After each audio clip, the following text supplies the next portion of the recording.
שלום לכולם, שמי גיא מחברת סיסטמטיקס. היום אנחנו נמצאים בתערוכת ניוטק, ביום הראשון של התערוכה. חלק מהתצוגת מדפסות שהבאנו לתערוכה נמצאת כאן לידי, מדפסת ה-FX20, למעשה מדפסת ספינת הדגל של חברת מרקפורג', מדפסת עם נפח הדפסה מאוד מאוד גדול, שטח הדפסה של 525 מילימטר על 400.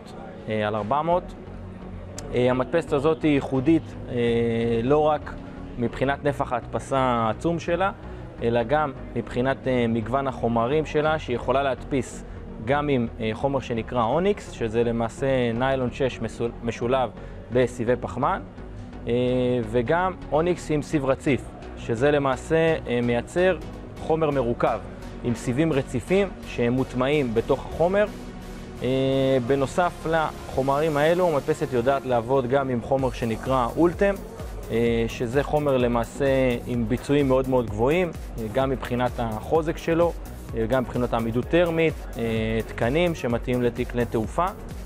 המדפסת FX20 יודעת לשלב סיב רציף גם בחומר הזה, בחומר שנקרא אולטם. מבחינת קצב הדפסה, מדובר במדפסת עם קצב הדפסה מאוד מאוד גבוה.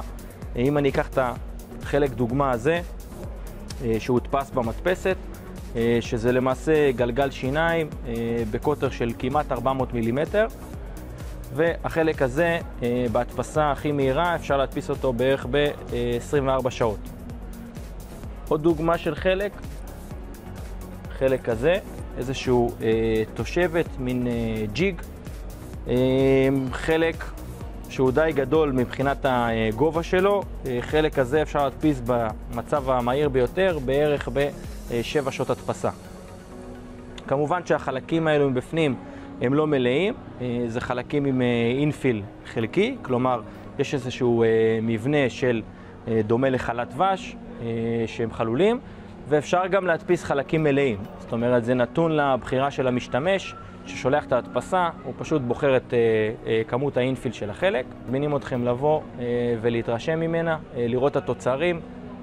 יש לנו מגוון של חלקים שהודפסו בטכנולוגיה הזאת של מרקפורג' שנקראת Continuous Fiber Reinforcement, למעשה הדפסה של חלקים מרוכבים שמסוגלים לתת אפילו פתרון של הדפסת חלקים שהם חלופה לחלקי מתכת, בעיקר חלקי אלומיניום, מה שמאפשר לנו להדפיס חלקים שהם עם יחס של חוזק משקל מאוד מאוד גבוה, ולקבל חלקים שהם מאוד חזקים, מאוד קשיחים ומאוד קלים.